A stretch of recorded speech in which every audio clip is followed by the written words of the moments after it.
曾思琪 Eva 曾係香港昊天藝術協會嘅創會主席，專注推廣潛能表現主義藝術。佢擁有 Hong Kong U Space 創意產業管理深造文憑藝術與文化、CUSCS 嘅美術高級文憑、HK School of Design 嘅室內設計文憑，以及 OUHK 嘅中國水墨畫大師系列證書。Eva 師從盧一倫、歐傑基、江立峰同伍月柳，深入探索西方藝術嘅精髓同嶺南派嘅創作理念。曾經參與香港賽馬會社區資助計劃嘅藝育精英計劃，擔任全港青年評審委員及工作坊導師。其作品喺亞洲各地展出，包括全球水墨畫大展同東京藝術劇場等。佢嘅寫作亦都喺各大報刊同網媒上發表。Art Valley 好開心啊！今日咧，我哋可以邀請到曾思琪 Eva 老師嚟到接受我哋嘅訪問。耶、Eva， 我想問咧，你係喺香港咧土生土長啦。咁香港嘅發展咧，你開始啟蒙你嘅係啲乜嘢咧？開始啟蒙我應該係通過有個老朋友啦，有個老友啦，就捉咗我去Hong Kong U Space 嗰度學 drawing。咁佢本身係一個 designer 嚟嘅，咁等咗好耐啦，我都想去玩翻啊！你不如陪我啦咁我好啦，陪佢啦。咁陪佢就碰到我個恩師盧一倫。咁佢個藝術造詣咧，真係令到我好感動，亦都非常之佩服。我而家今日認識嘅嘢，大部分佢教我嘅。就係跟住後來我就回想起讀室內設計嗰陣時咧，要學 drawing 噶嘛。咁當時我一攞起支筆嘅時候係有一個感覺嘅，就係支筆主導我，唔係我去教支筆畫畫。咁回想起嗰個碰撞好特別啦。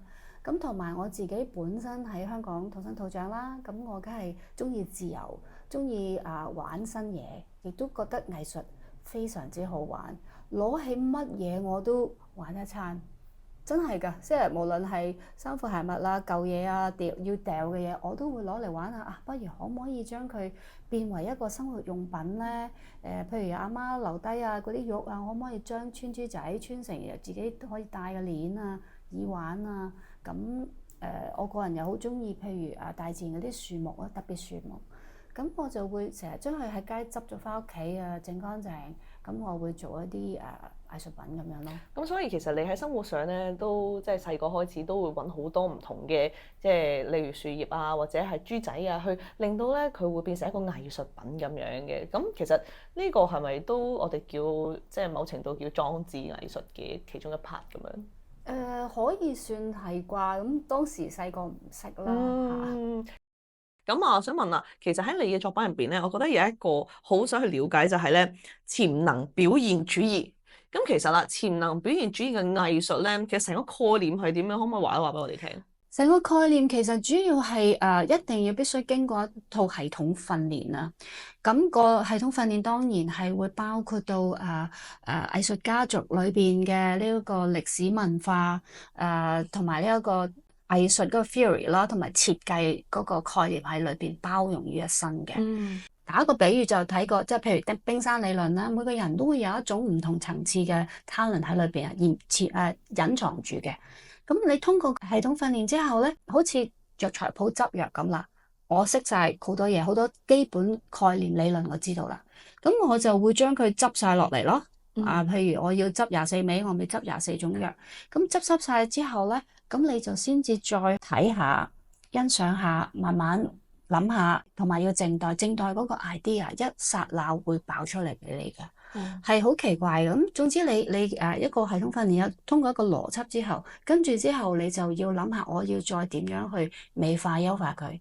咁我就通常我哋就會等下嗰個 idea，可能喺我嗰個欣賞或者思考嘅過程當中咧，就會一度 spark 咁樣去爆出嚟噶啦。咁我個人就好中意嘆咖啡、坐低發吽哣、發白日夢嗰陣時啦，咁又或者最中意就瞓覺嗰段時間，未入睡嗰段時間，好寧靜、好舒服，咁我啲 idea 就已經橫出晒嚟㗎啦。咁即係話，以你所講就係執藥先，跟住之後咧就靜待你好似喺度發緊白日夢嘅時候，一諗到啲 idea 即刻畫、即刻寫咁樣，跟住再去美化佢，係咪咁樣？其實諗咗在心中喺個腦度就得㗎啦。哦，唔會話驚佢會？唔會，除非寫嘢嘅啫。寫咗，因為我本身都好中意寫嘢嘅。咁除咗寫嘅文章，我唔知點寫落去好啊，咁忽然之間諗到句子，咁嗰啲有時我就真係會起身寫低佢嘅，因為驚第日真係唔記得咯。如果你話藝術就唔會咯。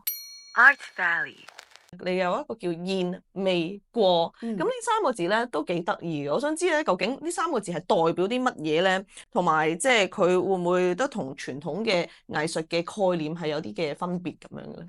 其實呢個作品係集於西洋於一身嘅，中西於一身嘅。咁因為有用咗通過佢哋個中國水墨嘅水拓個模式啦，咁亦都參照佢哋歐洲以前14、15世紀嗰陣時嗰個 Hebrew Arts 啦。咁係分幾次去做啦，做完咁我諗下睇到個墨色唔同咗啦，咁跟住又諗翻起以前回想嗰個黑白相啊。咁個黑白相未黑白，跟住慢慢淡咗變黃，一路淡化嗰個感覺，我咦真係令到我有呢個感覺，有種歲月流行嗰個 mood 啊！咁跟住我就諗下，咁呢個作品好似類似呢樣嘢，咁我就諗下我又好中意貓，咁我屋企有都好多隻貓，咁我不如將佢哋做主角啦，咁我就建構咗一個 background story 俾佢啦，就不如咁啦。我哋通過歲月流行，咁但係唔緊要嘅，只要你努力啲，而家當下你勤力啲，就算無論幾困難，咁你只要係通過努力，你就可以會有安逸嘅日子嘅未來。所以我就用咗現未過呢三個字。哦，咁即係話其實呢個就係代表一個歲月嘅象徵啦，即係慢慢流逝，所以就變咗現未同埋過啦。哇，好有意思，又好中意呢一種嘅 idea 概念咁樣。咁啊喺你咧即係個藝術嘅即係人生入邊啦，我知道你都參加咗好多唔同嘅展覽嘅，咁啊亦都有好多嘅全球嘅水墨大展啦。有冇咧啲得意嘅經歷咧，可以同我哋啲觀眾分享下？如果講第一屆都非常之多嘢講噶啦，因為第一屆我係一個多重身份嘅一個參展畫家啦。我又係主辦機構嗰個工作坊嘅導師啦，咁我亦都係第一屆嗰個展覽場地嗰個做個展覽場地嗰個 team head 啦，咁要管好即係要處理嗰個出入口嗰個流程啦，同埋一啲要 recruit 好多 volunteer，咁又揾咗好多朋友幫手啦，咁又感受到當時哇原來咁多朋友支持我嘅，都做呢啲活動，原來佢哋都對藝術都好支持嘅。咁跟住就難忘就係嗰啲觀眾啦。開場前有時半個鐘到咧，已經開始有人排隊。哇，犀利！咁當時就只能夠安撫佢哋啦，未開門啊。咁但係佢哋會嘈啦。最犀利有一日就係佢哋好多人喺度話：點解唔俾我哋入嚟啊？我哋企咗咁耐，我哋都係想快啲睇完嘢就返工做嘢。咁但係我哋係冇辦法，因為真係會展唔開就唔開噶啦嘛，我就要安撫，即係嘥好多藉口啊，同佢哋傾偈啊，咁啊等到即係有時候即係等佢哋喂早1分鐘就早1分鐘咁樣咯。咁亦都試過就係當年嗰個畫冊咧就好重啊，咁有啲人就攞咗出嚟，唉，放低好辛苦，我攞唔喐啦，你哋可唔可以幫我睇一睇先啊？哦，咩事？我哋唔負責噶嘛。佢話唔得啊，太重啦，我攞唔到翻屋企啊。咁咪又要幫佢咁啊好啦，今日同即係大會又要安排下，喂，可唔可以？因為當時冇順豐呢樣咁普遍噶嘛，咁所以就又要同佢哋協調下點樣可以郵寄啊，郵寄走。咁跟住亦都有趣嘅就係，譬如當時嗰個反應非常熱烈。每一日都好多人，咁咧特別喺完嗰陣時咧夜晚，咁啲人就會好遲放工嚟咗啦。咁佢就話：哎呀，知道冇得再排隊入喎，點算咧？就喺我哋偷偷地喺我哋出口嗰度就衝入去。可以咁樣嘅咩？咁佢哋咁樣好似最尾咁衝入嚟嘅話，你會唔會都即係俾佢哋攞住啲書，不如喺門口交收算啦，都入唔到嚟，唔得㗎？哦，點解嘅？佢哋一定係規定呢度入嗰度出咁樣嘅。哦，即係唔偷雞得。大會係分咗唔同嘅 team，當時睇落好似一個展覽，但係我哋分咗好多 team 㗎。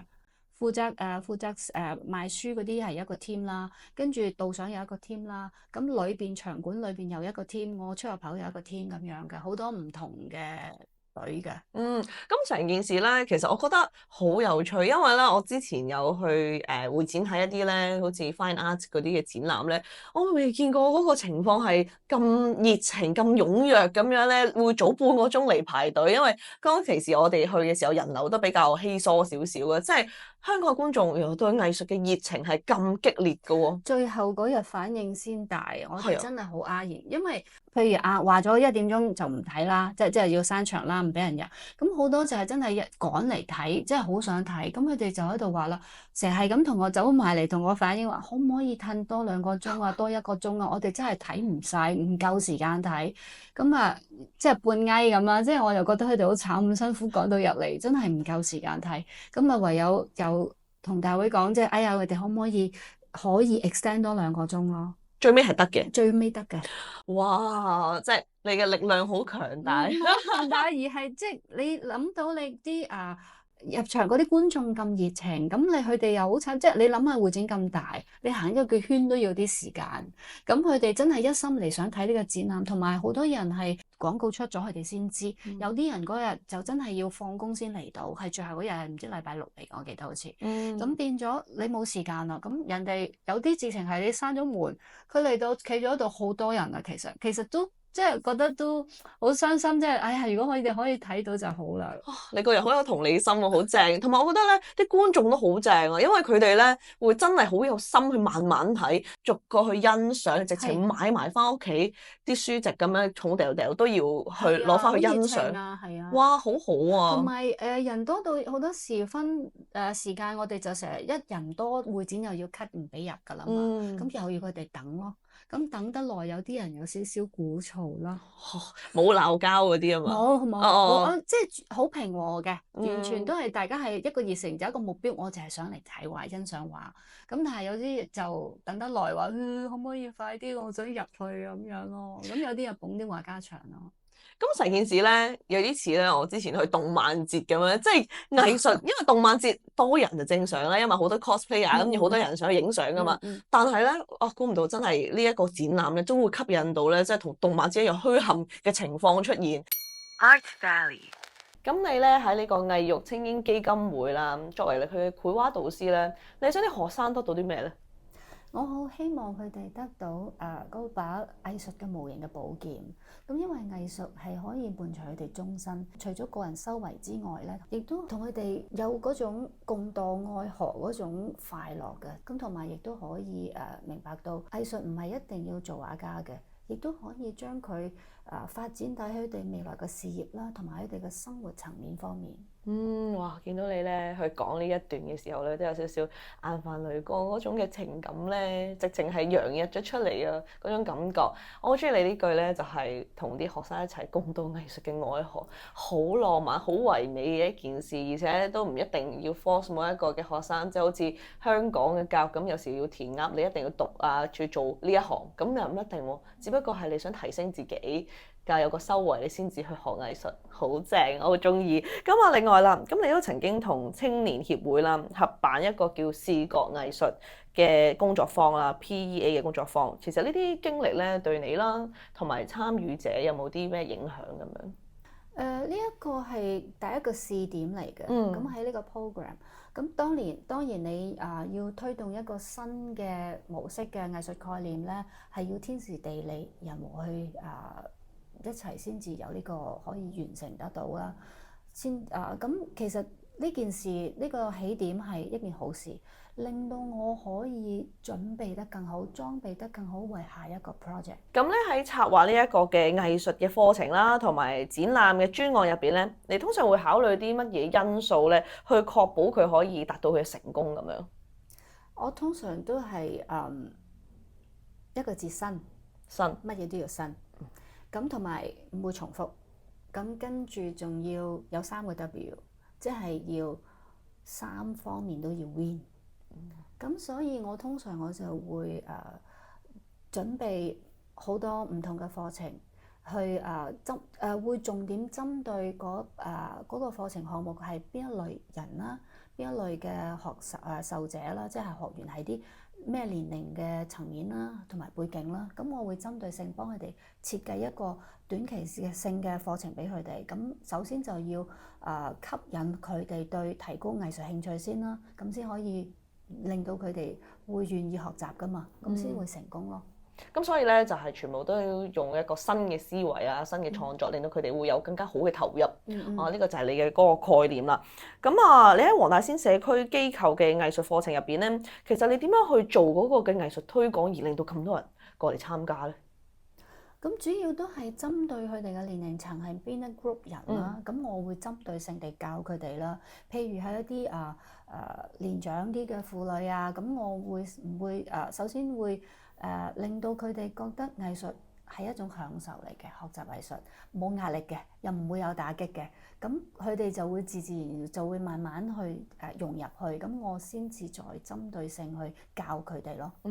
哇！呢個冇打擊呢3個字咧，對我嚟講咧感受好深，因為當年我去畫呢個嘅，即係我自己都有修 art 呢一科嘅，去畫素描嘅時候咧，其實我哋嘅藝術老師咧會成日都會打擊你，哇！呢個好似又畫得唔夠好啊，成跟住好多評論嘅，好多個人意見，咁令到我咧就好卻步，最尾咧就 drop 咗呢一科啦。唔可以打擊嘅。係咁，我以前會有呢一種嘅咁嘅感覺啦。咁但係即係由 Eva 你嘅口入邊講出嚟咧，哇！你係俾呢個學生有好多嘅包容啊、鼓勵啊，令到佢哋好肯去自己做創作，呢個好重要。Art Valley 喺香港呢片充滿藝術同埋創意嘅土地上，藝谷 Art Valley 致力推動藝術嘅發展，為本地藝術家提供支持嘅平台。我哋相信藝術唔單止係表達情感嘅方法，更加係連結社區、啟發思想嘅重要渠道。每週5，我哋嘅 Art Valley YouTube 頻道藝術真人品將為你帶嚟最新嘅專訪，深入探討唔同藝術家嘅創作旅程，揭示佢哋背後嘅故事同埋理念。讓我哋一齊走入藝術家嘅世界，了解佢哋喺生活入邊點樣獲取靈感，從而喺作品入邊展現獨特嘅視覺。希望透過呢一啲對話，可以激發起更加多人對藝術嘅熱愛同埋思考。